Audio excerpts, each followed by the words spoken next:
Hey, architecture firm owners and emerging leaders. Get ready for unparalleled insight into the development of a world-class architecture firm and a worldwide organization driving the digital transformation of the design and construction industry. With Build Smart, the podcast that's changing how our profession operates. We share the incredible stories behind innovation in the building industry with my friend and co-host, Patrick McLeamy, FAIA, former CEO of the international architecture firm, HOK. You know, Yamasaki's office or firm lasted during his lifetime. And when he passed away, I think that was the end of the Yamasaki office. Helmut did not want that. He wanted a firm that would live out and grow beyond the founders. In Season 1, discover the untold stories behind HOK's meteoric rise, from 150 employees in St. Louis to a powerhouse with over 1,900 staff members and 27 offices worldwide. You know, they weren't as polite as the Kojima people. That was just boom. And anytime you have a creditor, whether it's Kojima or the bank, that wants their money, unless you can raise money someplace else, you are out of business. Bankrupt.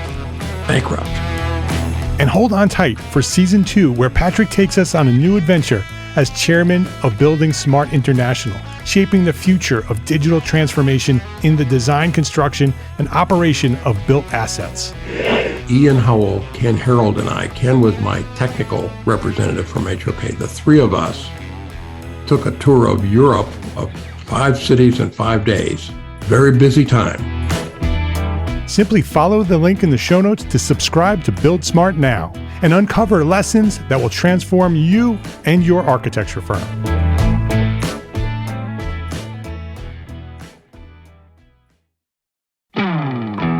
Hey, architecture firm owners and emerging leaders. Get ready for unparalleled insight into the development of a world-class architecture firm and a worldwide organization driving the digital transformation of the design and construction industry. With Build Smart, the podcast that's changing how our profession operates. We share the incredible stories behind innovation in the building industry with my friend and co-host, Patrick McLeamy, FAIA, former CEO of the international architecture firm, HOK. You know, Yamasaki's office or firm lasted during his lifetime. And when he passed away, I think that was the end of the Yamasaki office. Helmut did not want that. He wanted a firm that would live out and grow beyond the founders. In Season 1, discover the untold stories behind HOK's meteoric rise, from 150 employees in St. Louis to a powerhouse with over 1,900 staff members and 27 offices worldwide. You know, they weren't as polite as the Kojima people. That was just boom. And anytime you have a creditor, whether it's Kojima or the bank, that wants their money, unless you can raise money someplace else, you are out of business. Bankrupt. And hold on tight for Season 2, where Patrick takes us on a new adventure as chairman of Building Smart International, shaping the future of digital transformation in the design, construction, and operation of built assets. Ian Howell, Ken Harold, and I, Ken was my technical representative from HOK. The three of us took a tour of Europe of 5 cities in 5 days. Very busy time. Simply follow the link in the show notes to subscribe to Build Smart now and uncover lessons that will transform you and your architecture firm.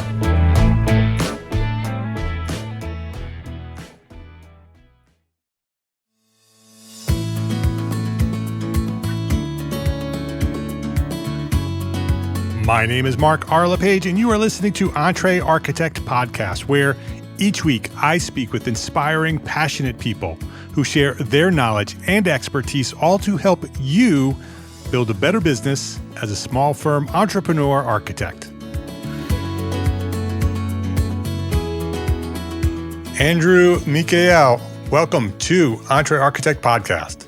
Thank you so much for having me, Mark. I'm excited to finally get to talk to each other after so many years reading the blog and commenting and talking online. It's nice to have a conversation together. Yeah, I agree. It's been a very long time you and I have known each other online. We've communicated online. We've contributed with one another. From the very beginning of Entree Architect, you've been part of the community. And so, first of all, thank you. Thank you for being part of the community and contributing to it and helping other architects.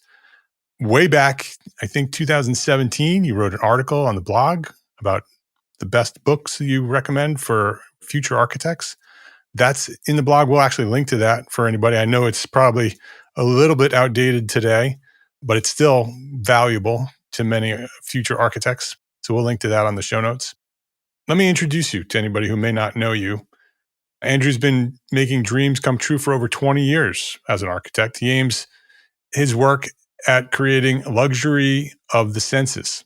This luxury is made up of imbibing everyday activities with a sense of wonder, delight, and ease. His clients have consistently given him the highest ratings for artistic design and exemplary customer service. He's an architect, an interior designer, and he's the president-elect of the Olympic and West Sound chapter of the NKBA, which is the National Kitchen and Bath Association. For architects providing services for kitchen and bath design, NKBA membership is an invaluable asset for architects. It offers a comprehensive platform for professional growth and networking, market visibility. There's lots of benefits and value to being a member of NKBA. And Andrew and I were talking a little bit offline leading up to this podcast, and he had mentioned that he has recently become the president-elect, and he's been involved in NKBA and wanted to share the value of that organization for architects who are involved in designing kitchens and baths. And I thought it'd be a great conversation here to share that information with you all today. But before that, as usual, Andrew, I would love to learn your origin story. How did this all start? When did you discover your passion to be an architect, and who or what inspired you to get started? Way back in the late 19th century, 20th century, the late 1900s. Way back. When telephones had cords that were all twirly. Architecture really surprised me. I remember watching like This Old House, and you were in the area, you probably saw that kind of stuff. Sure, yeah, one of my favorites. And so, the real hands-on part of building was, like a lot of people, what I imagined architecture to be. And I didn't have a lot of I had one uncle who was an architect, and he always gave the best Christmas presents. I remember that. It was always a pile of books and like a Hess truck. And I always loved that. But, going into architecture school, like it was a surprise, because I thought it was, more of the technical side of things, more, I was looking at it through the lens of construction. And very early on, I went to NJIT in New Jersey for undergrad. So jumping right in, as 17, 18, and to see it in a completely different sense, that it was like not a metaphor, but it's like it is you. There's so much of whatever you put into it, you get out. And it's so much more than just a representation of something.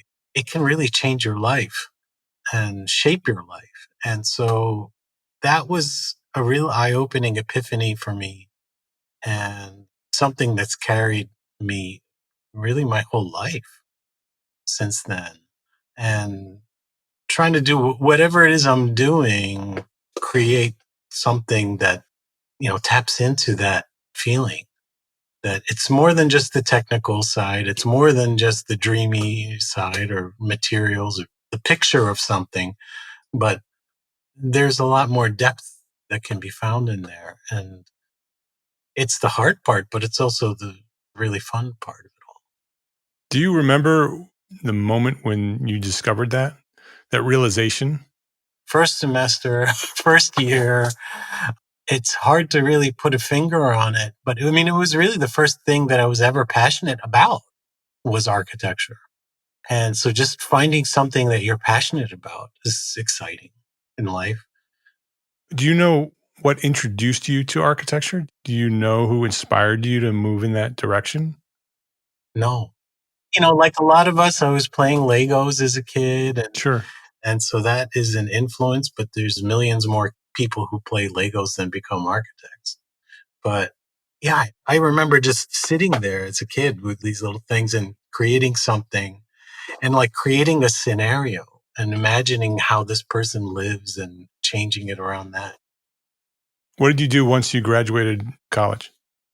Once I graduated, I was working in a nice firm in New Jersey and we're working on schools. And I remember kind of wanting more from it. It's that feeling I think a lot of architects get when you jump out, because then suddenly you're not working on yourself. And I think that was another one of those really interesting parts of the architecture education. People give it a lot of grief for not being technical enough or not practical enough, but I loved it because it was developing yourself in a way of thinking. But then when you go into the real world and you're doing, stair details and bathroom details, it's a shock. And so I was like, I wanted to do something different. And I wanted to honestly just dive into the working on firms that are doing more expressive work. And I found out really quickly that they were only hiring graduates of Ivy League schools. And it was an experience that, friends of mine were having too, where I had a friend who, was interviewing with Richard Meyer and even with him personally. And basically they didn't hire her because she didn't have an Ivy League degree. And it's like, okay, well, I guess I got to go get an Ivy League degree. And I went to Penn and I loved it there. It was a completely different experience than NJIT, where I say like, one is like boot camp. It's easy to get in and it's hard to get out. Like they're trying to weed people out. And then grad school kind of felt like a country club. Like it's harder to get in, but they're not really trying to weed people out because there was only like 10 of us anyway. So who are they going to weed out? But that was a great experience. And I got to study with Cecil Ballman, who was just an amazing thinker, and Winka Double Down was really awesome. And from there, then I got a job working for Moshe Safdie in Cambridge, Massachusetts. And that was, I guess it was exactly what I wanted and needed. I mean, it was a very design intensive firm and, people in their early 20s. The face of the firm might be older people, but it was really an engine run by these like mid 20s people. And I learned something from a coworker there early on, thankfully, that it's like not to sit around and wait and ask for or to hope that I get to do XYZ, but just start doing it. And then that started happening where I started, oh, I want to work on this thing. And I start doing it. And then, oh, Andrew's doing that. And it was kind of a funny experience that worked. That's a good tip for young architects. Yeah. Don't sit around and wait. There's always somebody who wants you to do more and to take on more. You make mistakes, but at least you're diving into it. And that's all people can ask for. I know if I hire somebody and they're doing that, then I'm going to be happy and, they'll learn. Yeah. And we got to work on really exciting projects. I was working on a theater, on a museum, and most of the time on the Marina Bay Sands, which was a huge project that took me to Southeast Asia. And while that was really exciting, that sort of set the stage for like the level of work that I wanted to be doing and like the level that people took things. It was a very high quality level and very rigorous. And I needed that. And the thing that I wanted to do, which is what I always wanted to do, was have my own practice. And the thing that was missing was a direct connection to my clients.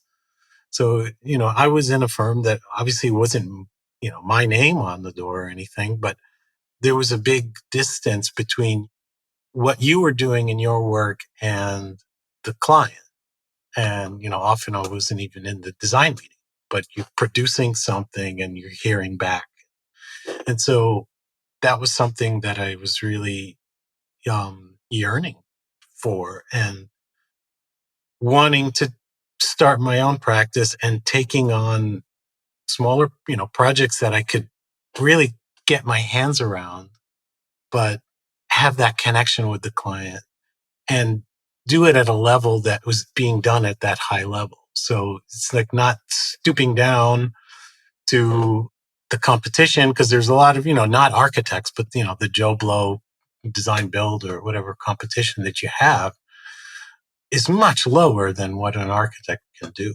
And so I wanted to keep that level high, to have my own business and my own design work really coming from that angle.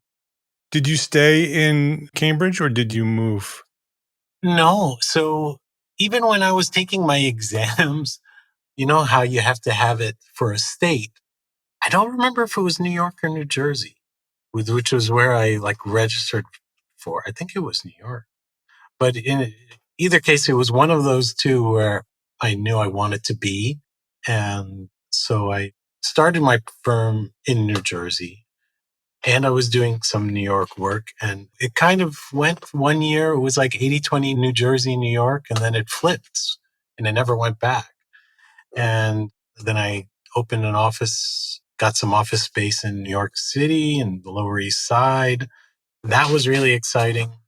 Hired a couple of people there and really never looked back. I mean, it's been almost as long as you've had Entre Architect. I've been an entrepreneur architect. Yeah. I think I started like a year after, you started. So yeah, I'm so grateful to that, because once I started on my own, there were all those questions. One of the books on that list, I forget which one it is, but it's like the one where you starting your own business and you go from being a technician. Yeah. The E-Myth Revisited by Michael Gerber. Yes. Yeah. Like that was such an important book, because it really just hits the nail on the head, where we're not the best marketers or business people or, but we have to learn all those things. And it was nice to know that everybody else needs to learn those things too. Like the baker doesn't know how to run a bakery. Yeah. They just love baking. Where in New Jersey were you based? I started in Hoboken. So right across the river from New York City. Yeah. So I was like right there in that area. But, I was going all around New Jersey starting out. And you're based in New York City today? No. So then we moved, right? December 2019, we moved to Washington State. Oh. So in a new world. Completely new world, starting over. But yeah, we just were visiting and just kept visiting. And like, this place is so beautiful. It's really the most beautiful part of the country, I think. And so you're in Seattle now? Yeah, a little bit south of Seattle, maybe an hour's drive south. Which would explain your Olympic and West Sound chapter of the NKBA. Yeah. And not New York City. Not the Manhattan chapter. No, that makes sense. Yeah, and it's a beautiful place to be. Having the kind of local business, and my wife is a musician, and she was always performing in New York, still does. She just travels for it. It felt like we were going to be New Yorkers for life. Then the pregnancy test comes and, you start thinking of life in a different way. And you got out just in time, just before the pandemic. Yeah. 1 month, everybody's telling us we're crazy and why would we ever leave? And then a month or two later, people are like, oh, you guys are geniuses. Yeah, I did the same thing. I moved around the same time to North Carolina. Yeah. In the summer of 2019. Yeah. And you start having different hobbies, right? Like now I can't imagine life without gardening, vegetable gardening. And I lived in Harvard Square. I was reading more than I ever did. Yeah, North Carolina's a nice place to be. Yeah, we like it a lot. You don't have to shovel any snow. No. It's the same here. We don't have to shovel the rain. Let's take a quick break to say thank you to our sponsors for their support of this episode. As an architect or firm owner, you might find yourself swamped with drawings that take up most of your day, leaving you with little time to manage your business. MGS Global Group can lighten your load by handling all of your drafting and rendering needs. Their experienced team of architects and designers can convert your schematic designs into DDs and CDs with minimal supervision. With expertise in industry-leading tools like Revit, ArchiCAD, and more, MGS is the perfect partner for managing your project spikes and urgent tasks. They work as an extension of your team and follow your standards to ensure the quality and accuracy of your drawings.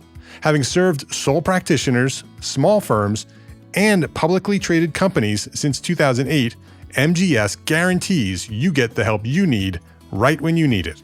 Visit mgsglobalgroup.com and book your free consultation today. That's mgsglobalgroup.com. ARCAT's Spec Wizard is the tool that will help you save time writing specifications. Going through the manufacturer's specification line by line to find the right product leads to frustration and errors, and that's where Spec Wizard comes in. It's a free, patented tool that allows you to select products and options error-free and generate a 3-part specification in minutes. Go to arcat.com, that's ARCAT.com, and try Spec Wizard today.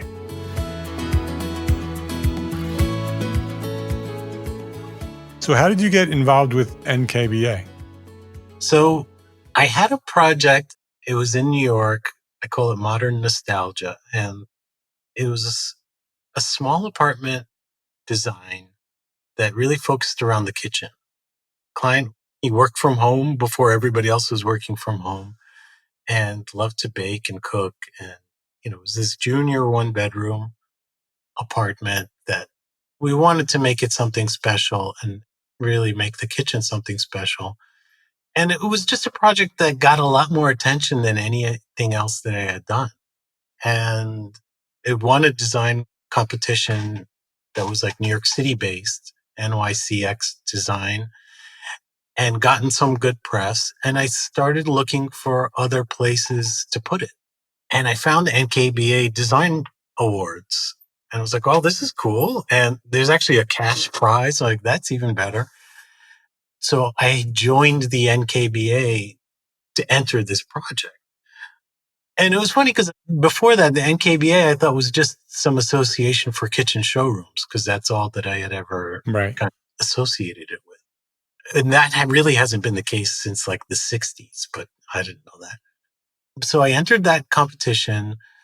I was the second place for small kitchen. So, we went to Orlando for the award ceremony, and it was there I met somebody. This woman comes up to me. She's like, "Oh, you're in Olympic and West Sound chapter?" And I'm like, I wasn't even sure which chapter I was in. Like, I think so. Or is it Puget Sound? Like, I don't know. And she was the president.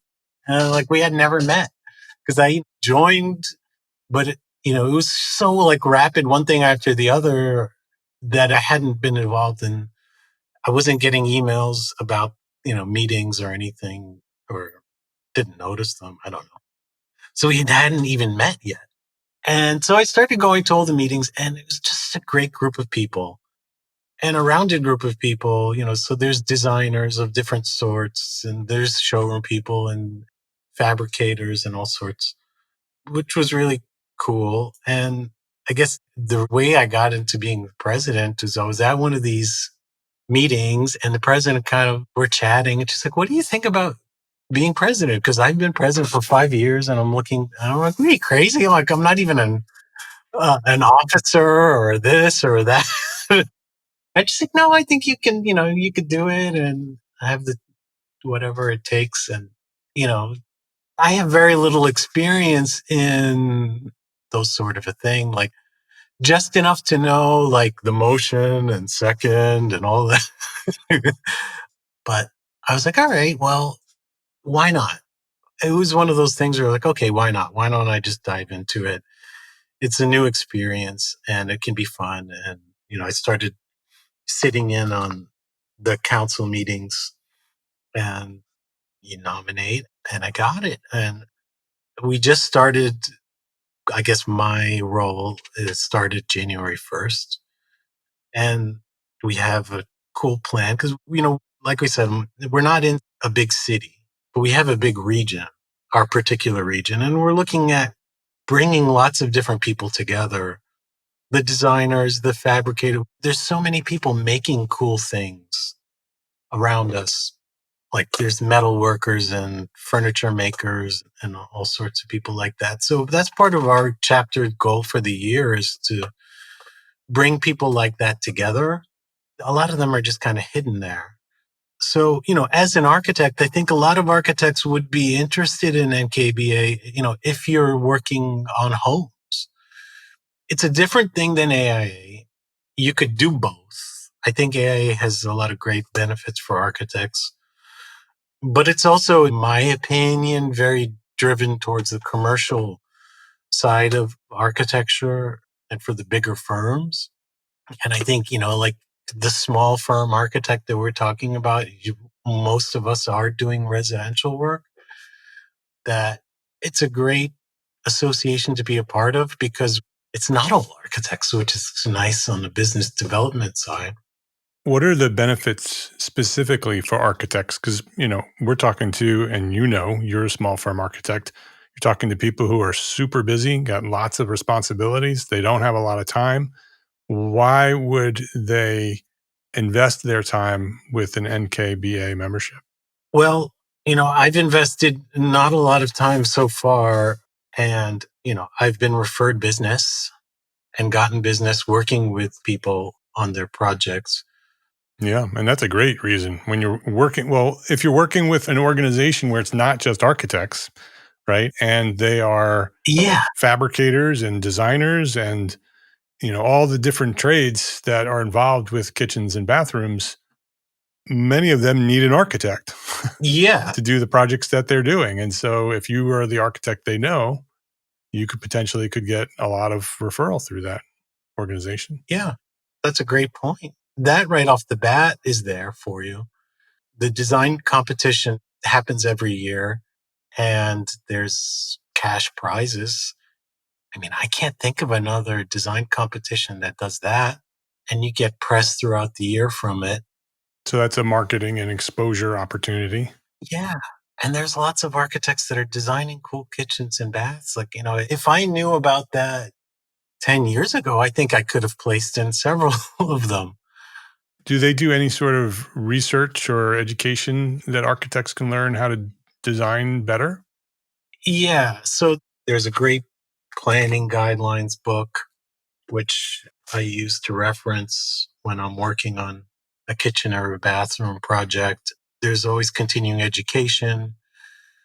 KBIS is a lot like AIA when it comes to, there's a lot of seminars. And The convention, right? That's a yeah, so there's the Kitchen and Bath show, which also for architects is really nice because they're partnered with the International Builders Show. And so those two are happening in the same place at the same time. So, for me going there, I'm seeing new products in kitchens and baths, and I'm seeing construction products and methods. So that is like a total package for me.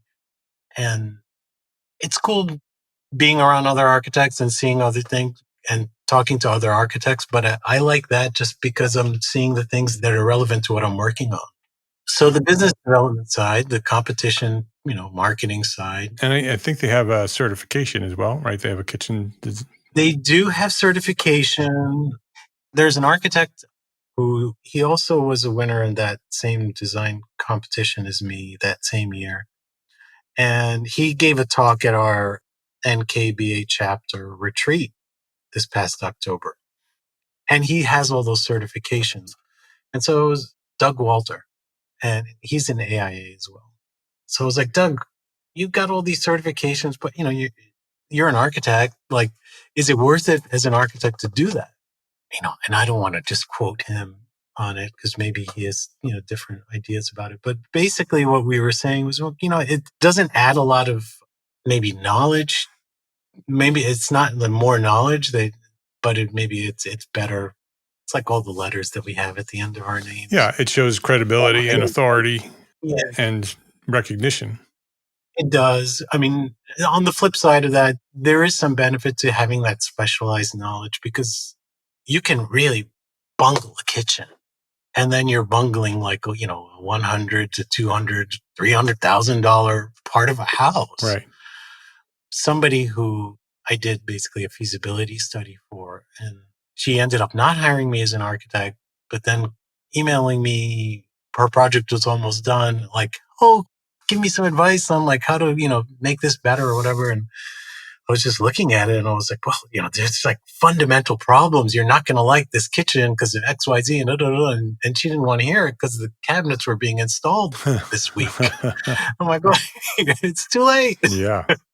I don't know how to judge it up for you when you got like fatal flaws in your kitchen.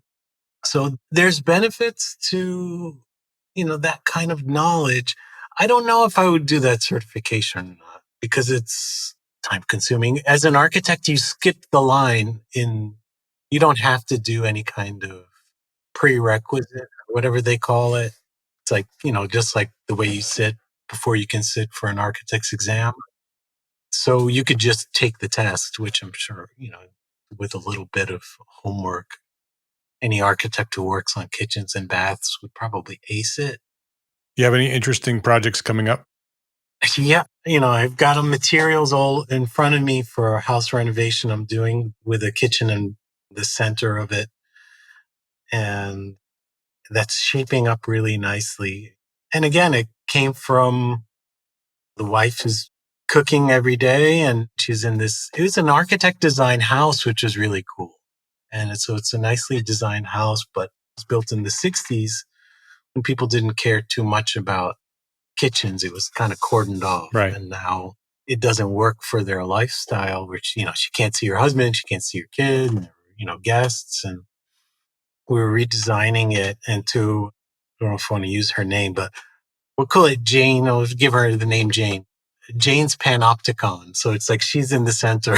I don't know how she's going to respond to Panopticon once you find, not that she's a prison warden by any means, but like she's going to have the best view. And that house has a nice view of the water, but you don't have it from the kitchen. So it's changing everything around. And I've been using the NKBA guidelines, which have been helpful to making sure that it's something that works. But again, I'm having so much fun with it right now because it's trying to find the materials and the texture that work with the architecture of the house, that are modern and clean and going to just give it the right feeling. And so it's like, it's in that fun stage of. I love designing kitchens. The mechanics of it and the fact that they're the heart of the house. I mean, there's so many pieces to it. And if you get it right, it can be a really special place that really impacts the lives of the people who live in that house. Yeah. And so when we were designing additions and alterations, almost every project we did had a kitchen. And we really started to become known for the kitchens that we were designing because of that, right? Because every project that we did, we had them. So everything in the portfolio had a new kitchen. And we just really loved designing them. They're fun to design. Yeah, I agree. I mean, you've got all these different, palette of materials that you could work with, and it can change so much, depending on the client. Do they want to throw a party? Like, are they people that throw parties and get it catered? Are they people that really, are in there cooking every single day? And it's an interesting challenge when you got someone that cooks all the time, but you don't want to have that. It's smoke out the house and you want it to be something gorgeous and that blends in with the house without, the phrase I use is without feeling kitcheny, like, because when you have that aspect of the open kitchen, but not feeling you're thrown into a utilitarian space, kind of like right, crammed up against the living room or something like that. So it's a puzzle. And when you get it right, it really sings and it's a lot of fun. I'm just staring at all these materials. Like I want to dive into it. As we wrap up here, Andrew, I want to ask you the question that I ask all my guests to get your feedback and your thoughts on this. What would you say is one thing that a small firm architect can do today to build a better business for tomorrow? Well, I think you have to be really specific in what it is you want that tomorrow to be. And then, it's that phrase, begin with the end in mind. And so to work backwards from that and to hold on to that, whatever that is for you. Again, it's one of those things that's so interesting to me about architecture because it can be so many things and it can take on so many colors. So it's like whatever you want architecture to be for you, it can be, but you just have to define it. And then the path that you take to that, it'll tell you what you need to do then. So defining that and holding on to that, I think, is the most important thing. Because otherwise you can go in so many directions. And I've taken a lot of detours. Sometimes when I've lost track of what I want it to be or how I wanted the business to be. So yeah. And having that vision helps when that happens, right? That if you have a vision of where you want to go, when you have those opportunities to make a change or to take a different path, you can look at that vision and say, okay, do I want to go there or do I want to take this path, right? And make that an intentional decision so you're not just wandering through the wilderness trying to find something that you don't know what you're looking for. Exactly. Or you get like the shiny object syndrome, because there's always somebody who's going to be successful doing something. And, whether it's different media, like marketing mediums or tools or ways of working, ways of presentation, it's endless. And I'm telling myself that as much as I'm telling the audience, because I have to keep reminding myself that you could get lost in it. And that's part of why we're entrepreneur architects, because we want to have control of those things and pick those things. But you also don't want to be a slave to it or just let it run you ragged because you're running around after the next coolest thing. Yeah. So that's what I would say. And it can change. We all change. But I mean, I've been doing this for a long time now on my own. And that end goal is still pretty much the same. Yeah. His name is Andrew Mikhael, and you can learn more about Andrew at andrewmikhael.com. We'll have a link to that on the show notes. Andrew, thank you. Thanks for sharing your story, sharing your journey, sharing a little bit about NKBA and the value that it has for architects. I appreciate you. I appreciate you for being part of this community for so long and sharing your knowledge throughout the years, but also for coming on here today and sharing your knowledge at Entree Architect Podcast. Mark, it's my pleasure. I'm so happy to talk to you, and thank you for everything that you've done. You're welcome. For us. You've been there for architects for so long, and I really appreciate it. You're welcome. Thanks for saying that. If you liked this episode of Entree Architect Podcast, please share a link with a friend. That is the best way to help us grow, and that's how we have grown to serve thousands of architects just like you. Share a rating, write a review, but most important, share a link to this episode that you just listened to. Go send it off to a friend. I'd really appreciate it. Thank you to all our sponsors for this episode. Links to the sponsors and all the resources that we discussed today in today's episode, they're all found at entrearchitect.com/podcast. Entree Architect is a member of the Gable Media Podcast Network, the next evolution of interactive media and resources for the AEC community and beyond. You can now earn continuing education credits for listening to this podcast, Entree Architect Podcast. Select episodes are available for continuing education credit. Go learn more at gablemedia.com/members. And if you are a small firm architect, listen up, architects. Join us today at Entree Architect Network, the worldwide organization for small firm entrepreneur architects. That's you, with monthly business training, business resources, special session webinars, mastermind groups, and a thriving community of small firm architects. Your peers are there. Hundreds of them are there already. We will provide you with the support and the encouragement that you need to succeed. Hey, and this is super exciting. This is new, coming in 2024. Entree Architect Coaches. Yes, finally, after all these years, business coaching for small firm architects.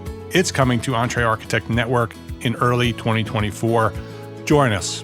Try Entree Architect Network for free for 30 days. It's free for 30 days. Visit network.entrearchitect.com to learn more. That's network.entrearchitect.com to learn more. Try it. Come join us. Try it for 30 days.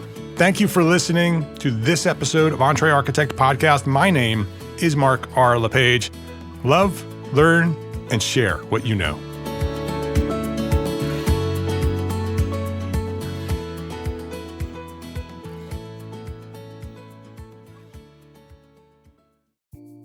Imagine earning continuing education credits while doing exactly what you're doing right now. Well, you can. Gable Media has revolutionized the way you earn your continuing education credits with a groundbreaking approach. Forget running around town and scouring the internet for credit-worthy courses. Fulfill your CE requirements effortlessly by listening to engaging podcasts just like the one you're listening to now. Our podcasts are designed to educate, entertain, and inspire, all in a user-friendly environment. But wait, there's more. Architects, Gable Media is also approved as an AIA continuing education services provider.